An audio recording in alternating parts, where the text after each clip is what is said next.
On the night of September 26, 1983, Lieutenant Colonel Stanislav Petrov sat down at his command console in a bunker south of Moscow and prepared for what should have been a routine 12-hour shift monitoring the Soviet Union's early warning satellite system. He was 44 years old, a career officer in the Soviet Air Defense Forces, and by all accounts, a competent but unremarkable mid-level commander who had spent the previous decade helping to develop and maintain the technology that was supposed to protect his country from nuclear annihilation. He had no way of knowing that before his shift ended, he would make a decision that would save millions of lives, possibly hundreds of millions, and that the consequences of getting that decision wrong would have been unimaginable. He also had no way of knowing that his superiors would later punish him for making the right choice, or that decades would pass before the world learned his name.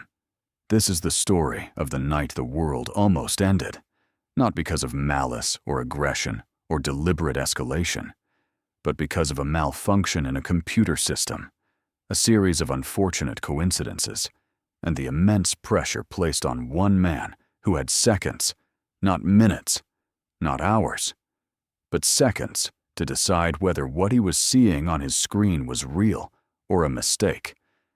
And it's a story that reveals just how close humanity came to destroying itself during the most dangerous period of the Cold War, a period when tensions between the United States and the Soviet Union had reached levels not seen since the Cuban Missile Crisis 21 years earlier.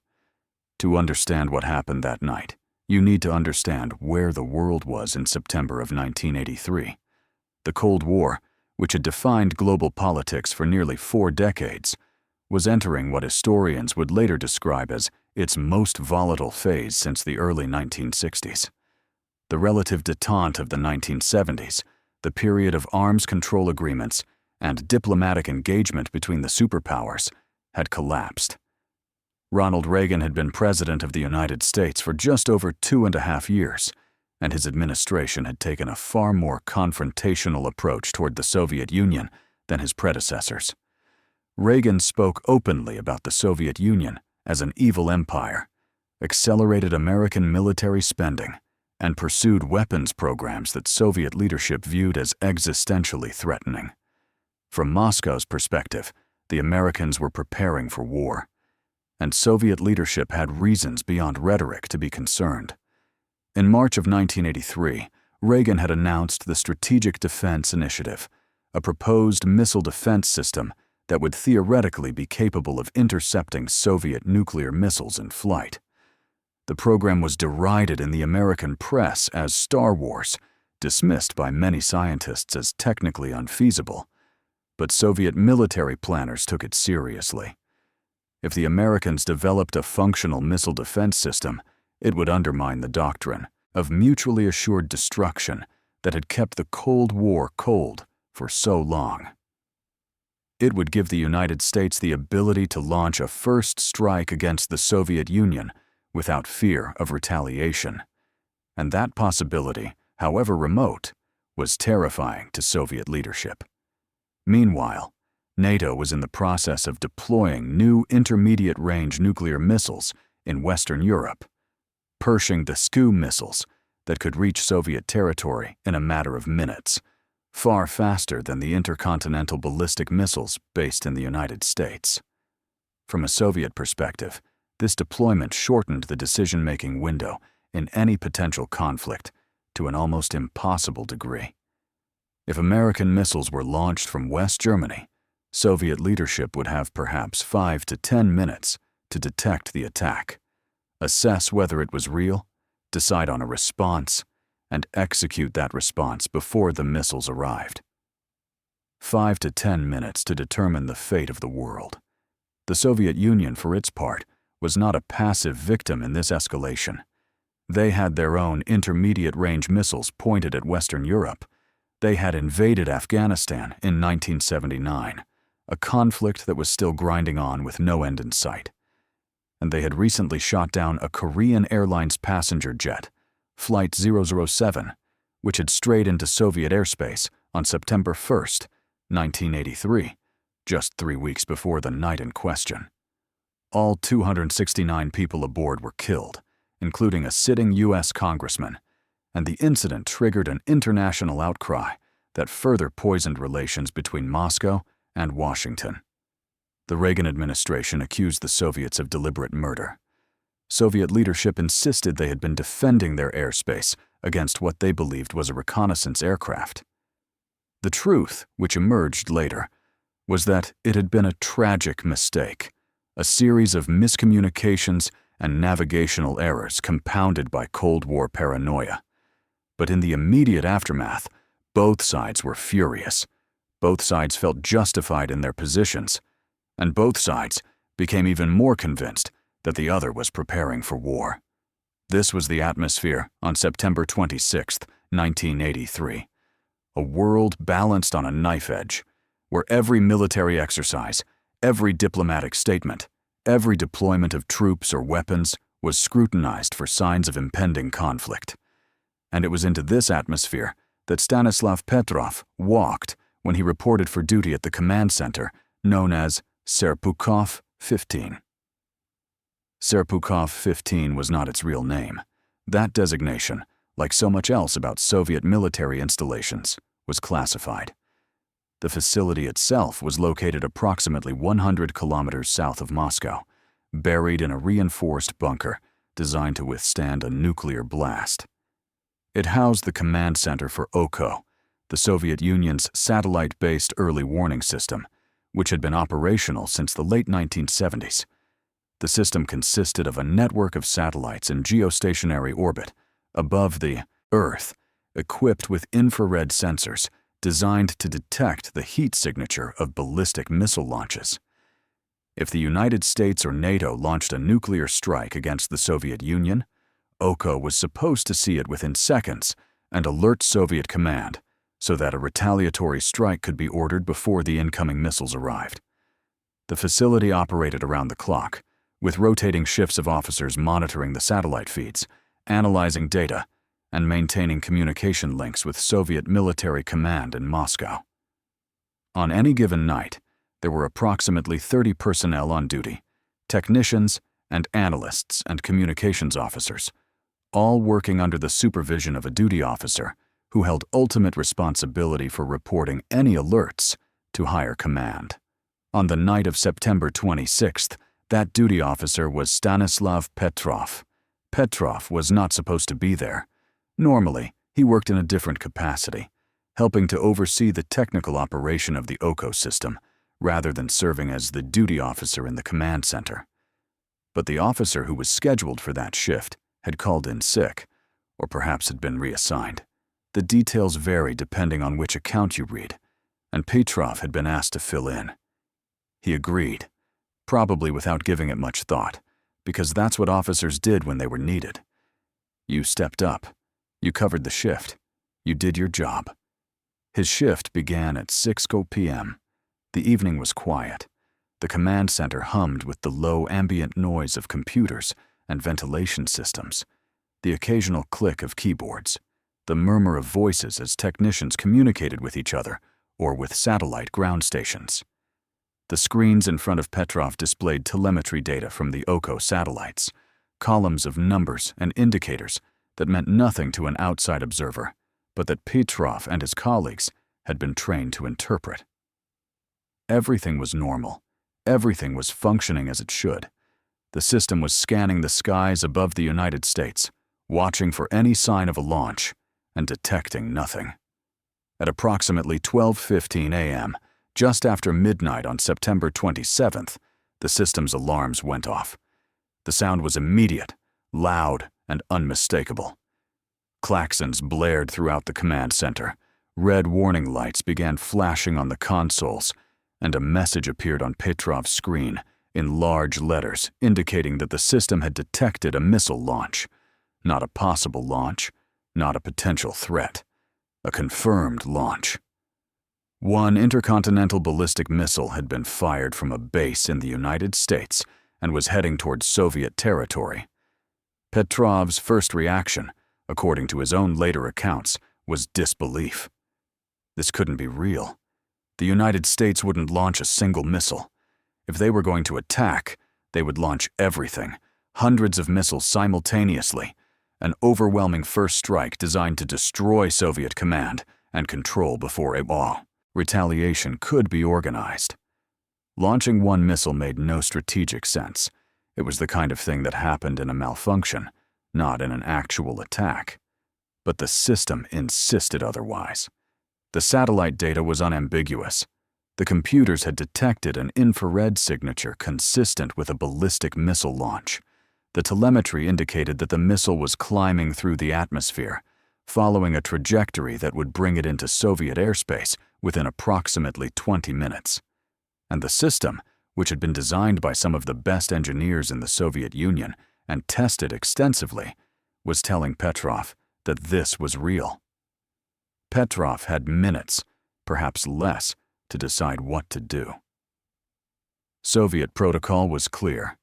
If the early warning system detected an incoming attack, the duty officer was required to immediately report it up the chain of command. That report would trigger a series of events that would culminate, almost certainly, in a Soviet retaliatory strike. The Soviet Union's nuclear doctrine was based on the principle of launch on warning. If Soviet leadership believed they were under attack, they would launch their own missiles before the incoming warheads arrived, ensuring that even if the Soviet Union was destroyed, the United States would be destroyed as well. Mutually assured destruction was not just a theory, it was operational policy.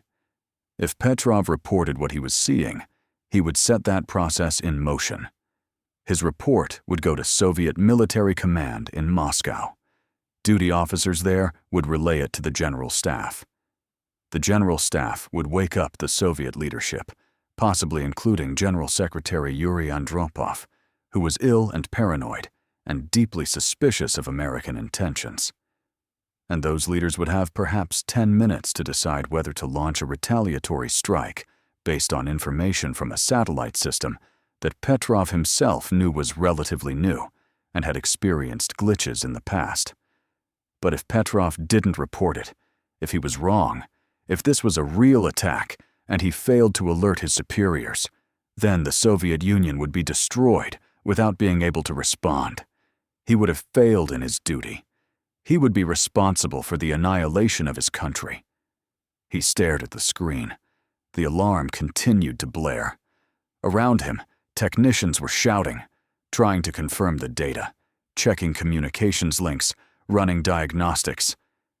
And then, less than a minute after the first alarm, the system detected a second missile, then a third, then a fourth, then a fifth.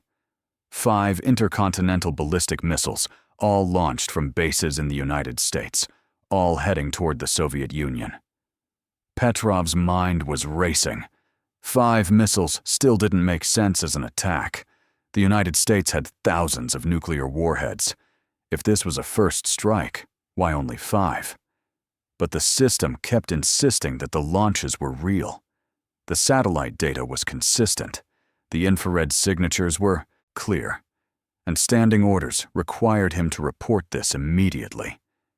He picked up the phone that connected him directly to Soviet military command in Moscow. His hand, by his own account, was shaking. And then he made the decision that would define the rest of his life. He told his superiors that the system was experiencing a malfunction. He reported that the alerts were false. He said, with a certainty he did not actually feel, that there was no attack. The response from Moscow was immediate and sharp. "Are you sure?" "Yes," Petrov said. He was sure. It was a false alarm.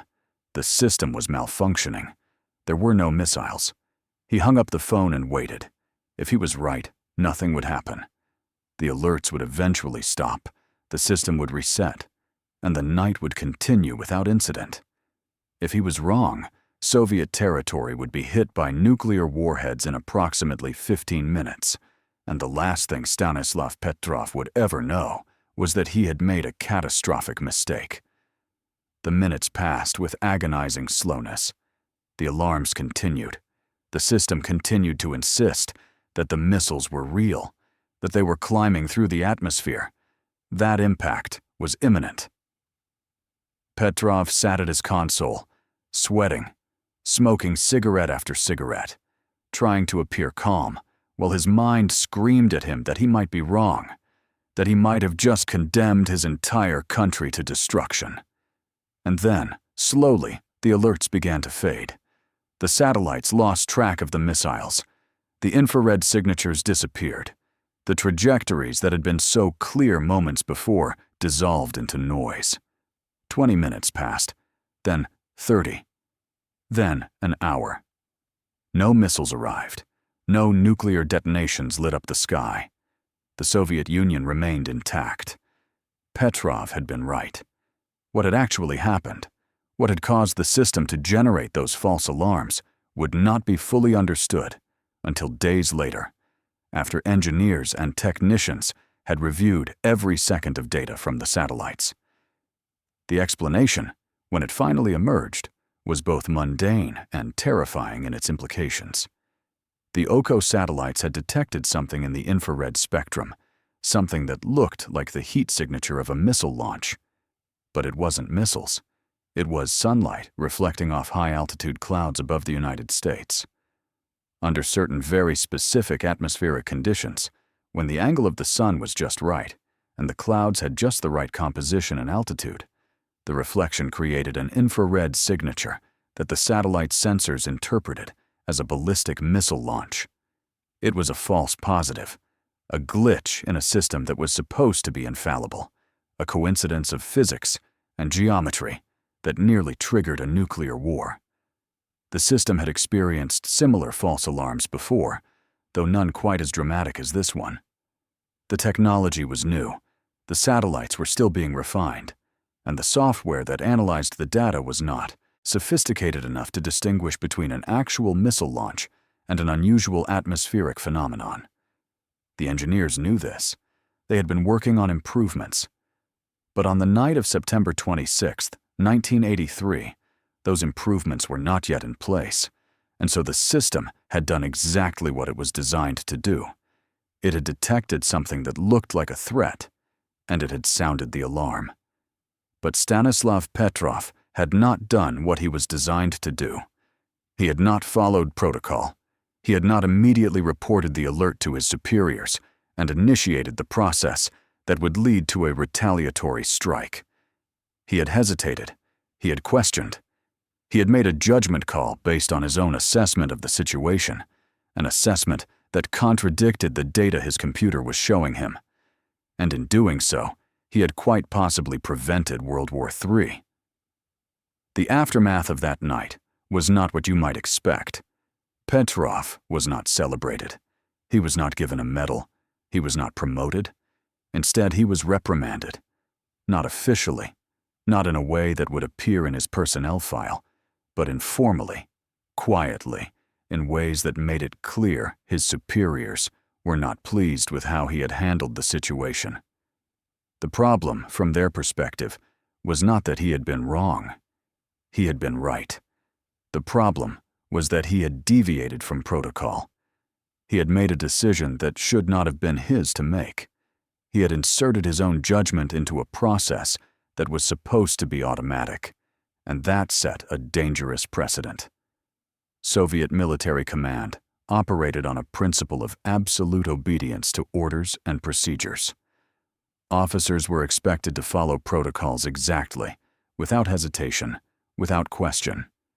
The system was designed to function like a machine, with each component performing its assigned role without deviation. If duty officers started making their own decisions about whether to report alerts, the entire structure could collapse. What if the next officer faced with a similar situation decided, like Petrov, that the alert was false, but was wrong? What if that hesitation allowed a real attack to go unreported, costing the Soviet Union its ability to retaliate?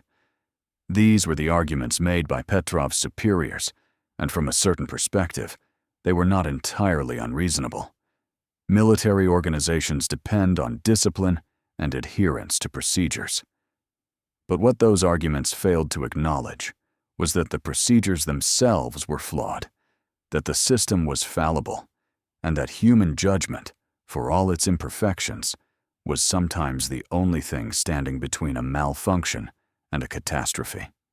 Petrov was quietly reassigned. He was moved out of the command center and back to a less critical role. His career, which had been progressing steadily, stalled. He was never promoted again. And when he eventually retired from the military in 1984, just a year after the incident, it was without fanfare or recognition. For years, almost no one outside of Soviet military command knew what had happened that night. The incident was classified, buried in files that would not be declassified for decades. Petrov himself was forbidden from speaking about it. But the incident did have consequences, even if they were not immediately visible. Soviet leadership, once they understood how close they had come to launching a retaliatory strike based on faulty data, ordered a comprehensive review of the OKO system. Engineers were directed to improve the satellite sensors, to refine the software, to add additional layers of verification so that false alarms could be identified and filtered out before they reached human operators. The changes took time, but they were eventually implemented. The system became more reliable. Future false alarms, and there were several in the years that followed, were handled with greater skepticism and more thorough analysis. On the American side, no one knew anything about the incident until much later. The United States had not launched any missiles that night. American strategic forces were at their normal peacetime readiness levels. There had been no unusual activity, no exercises that might have been misinterpreted, nothing that could have explained why the Soviet early warning system had malfunctioned in that particular way at that particular time. It was pure chance, a convergence of atmospheric conditions and satellite positioning that created the perfect conditions for a false alarm. And because the incident was classified by the Soviets, American intelligence agencies had no idea how close the world had come to nuclear war. It wasn't until 1998, more than 15 years after the incident, that the story began to emerge. A retired Russian general named Yuri Votintsev, who had been involved in the investigation of the false alarm, mentioned it in passing during an interview. The story was picked up by a few journalists and researchers who began digging into the details, reaching out to other retired Soviet officers, trying to piece together what had actually happened. And eventually, they found Stanislav Petrov. By that time, Petrov was living in a small town outside Moscow, surviving on a meager military pension. He was reluctant to talk about the incident at first. He had spent years trying to put it behind him, trying to move on from a career that had ended in disappointment and frustration. But as journalists persisted, as the story began to gain attention, Petrov agreed to be interviewed. He described the night of September 26, 1983, in detail. He explained his reasoning, his doubts, his fear that he might be making a terrible mistake, and he acknowledged that he had been lucky. If the false alarm had involved more missiles, if the satellite data had been more convincing, if the circumstances had been just slightly different, he might have made a different decision. The story, once it became public, sparked a debate that continues to this day. Some people hailed Petrov as a hero, the man who saved the world. Others argued that he had simply done his job, that he had used the judgment and training he had been given to assess a situation and make a decision. Still others pointed out that the real problem was not Petrov's actions, but the system itself, a system that placed an impossible burden on a single individual and demanded split-second decisions with world-ending consequences. Petrov himself was ambivalent about the attention. He gave a few interviews, accepted a handful of awards from international organizations, and then largely retreated from public view. In one interview, he said that he did not consider himself a hero. He said he was simply a man who had been in the wrong place at the right time, or perhaps the right place at the wrong time, depending on how you looked at it. He said he had made a decision based on incomplete information and a gut feeling that something didn't add up, and he had been fortunate that his instincts were correct. But what Petrov's story really reveals is not heroism, not in the traditional sense, but something more fundamental about the nature of nuclear deterrence and the Cold War. The entire structure of mutually assured destruction, the doctrine that kept the superpowers from destroying each other for nearly half a century, depended on a series of assumptions. It assumed that early warning systems would work correctly. It assumed that leaders would have accurate information. It assumed that decisions would be made rationally, based on clear data, and without the pressure of time constraints. And it assumed that the people responsible for implementing those decisions, people like Stanislav Petrov, would follow protocols without question. But on the night of September 26, 1983, every one of those assumptions proved to be flawed. The early warning system did not work correctly. The information was not accurate. And the person responsible for implementing the protocol chose not to follow it, chose instead to trust his judgment over the data his computer was showing him. And in doing so, he revealed just how fragile the entire system actually was, how dependent it was on the competence and judgment of individual human beings, who could be wrong, who could make mistakes, who could be overwhelmed by the enormity of the decision they were being asked to make.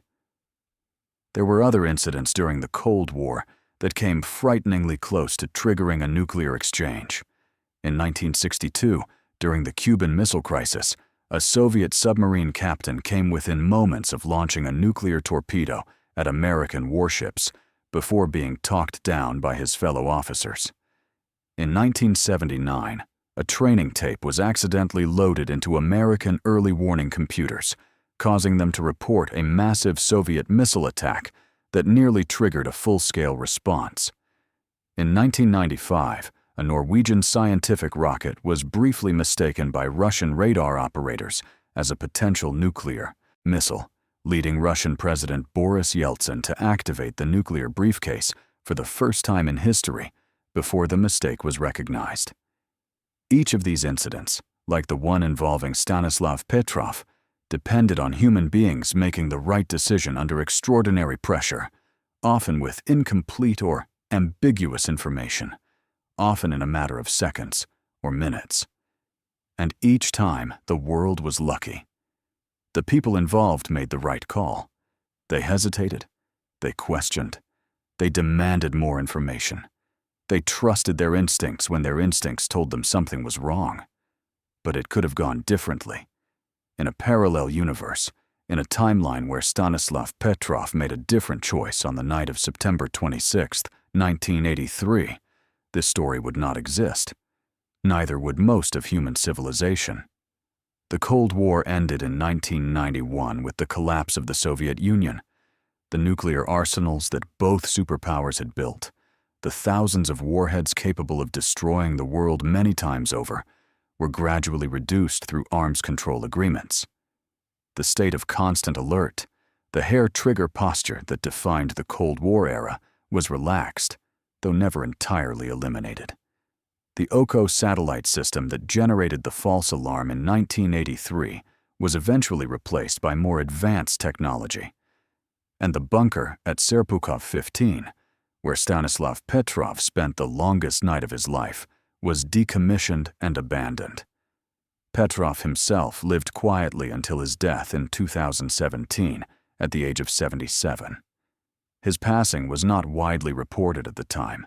It took months before the news reached the international press, and by then, he had already been buried in a modest ceremony, attended by family and a few friends. In his later years, he expressed mixed feelings about his fame, such as it was. He was grateful for the recognition, grateful that people understood the significance of what had happened. But he was also frustrated that the story was often simplified, reduced to a narrative of heroism that obscured the more complex and troubling realities of nuclear deterrence and Cold War brinkmanship. In one of his final interviews, Petrov said something that has stayed with many people who study this period of history. He said that the world had been lucky in 1983, but luck was not a strategy.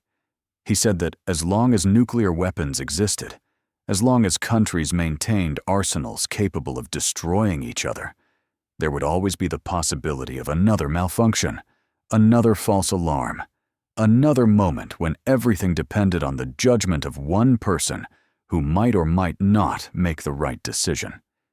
He said that the real lesson of September 26, 1983, was not that the system worked, but that the system was fundamentally broken, that it placed impossible demands on human beings and relied on luck as much as design.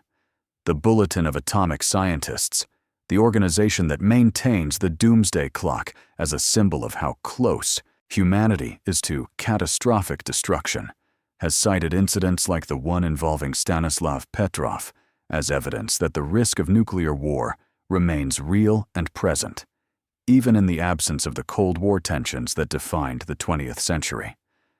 As of this writing, the doomsday clock is set at 90 seconds to midnight, the closest it has ever been, reflecting concerns about nuclear weapons, climate change, and other existential threats. The incident on September 26, 1983, is now taught in military academies and policy schools as a case study in decision-making under uncertainty. It's cited by advocates for nuclear disarmament as an example of why these weapons should be eliminated entirely. And it's invoked by defenders of nuclear deterrence as proof that the system, despite its flaws, ultimately worked because the right person was in the right place at the right time. But perhaps the most important thing about Stanislav Petrov's story is not what it tells us about nuclear weapons or Cold War history, but what it reveals about human nature. Petrov wasn't a hero in the sense that we usually understand heroism. He did not rush into danger. He did not sacrifice himself for others. He did not perform an act of extraordinary courage. What he did was think. He questioned. He used his judgment. He refused to blindly follow a protocol that his instincts told him was leading to a catastrophic mistake. And in a system designed to eliminate human judgment, to reduce decision-making to a series of automatic responses, that act of independent thought was revolutionary. The world did not end on September 26, 1983. The missiles that the Soviet early warning system detected were not real. The United States had not launched an attack, and Stanislav Petrov's decision to report the alerts as a false alarm was vindicated by events. But the fact that the world's survival depended on the judgment of one man sitting in a bunker in the middle of the night, staring at a computer screen and trying to decide in a matter of seconds whether what he was seeing was real or a glitch should be deeply unsettling to anyone who thinks seriously about how close humanity has come to destroying itself. Because the next time, and there will almost certainly be a next time, the person in that position might make a different choice. They might follow protocol. They might trust the data. They might conclude that the risk of not reporting an attack outweighs the risk of reporting a false alarm. And if that happens, if the system experiences another malfunction at a moment when tensions are high and trust is low, the consequences could be irreversible.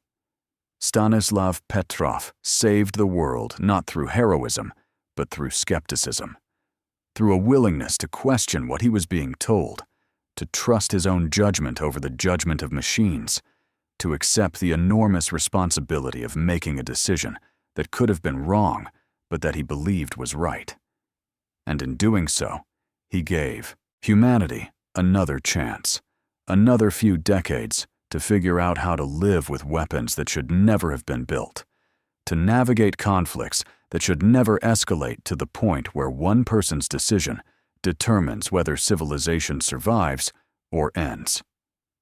The story of that night is a reminder that history is not inevitable, that the future is not predetermined, and that sometimes the most important moments are the ones where nothing happens, where disaster is averted not through grand strategy or military might, but through the simple act of one person choosing to think rather than react, to question rather than obey.